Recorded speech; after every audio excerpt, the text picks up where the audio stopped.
Each ambularyngeal mask comes in its own individual sterile peel pack.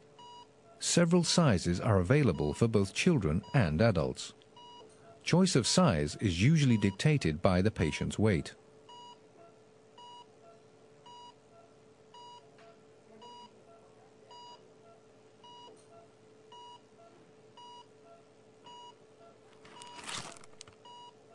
Prior to use, make a visual inspection of the device for any damage.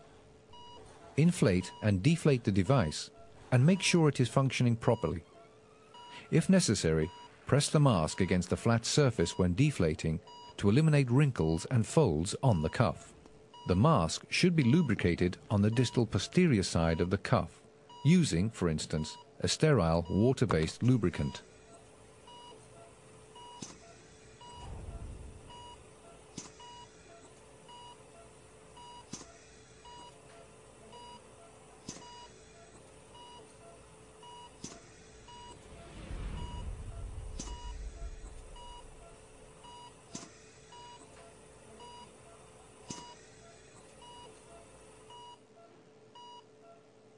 When the patient is asleep, the head is tilted slightly back and the ambularyngeal mask is inserted into the mouth, held at the end of the airway tube.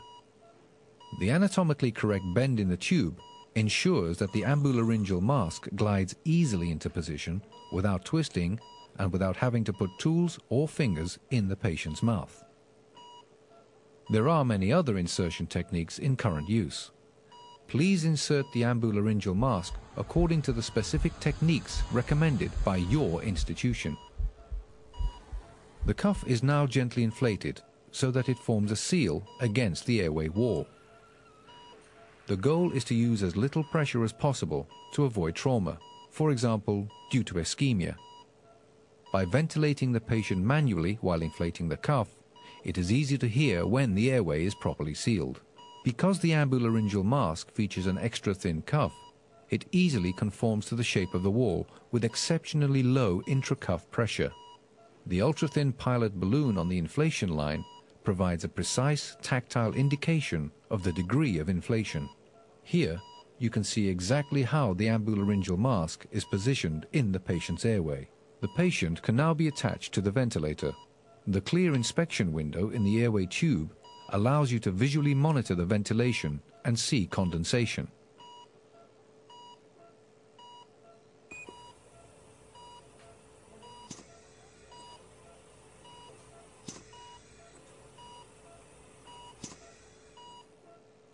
To remove the ambularyngeal mask, simply detach the resuscitator, deflate the cuff, and withdraw the mask.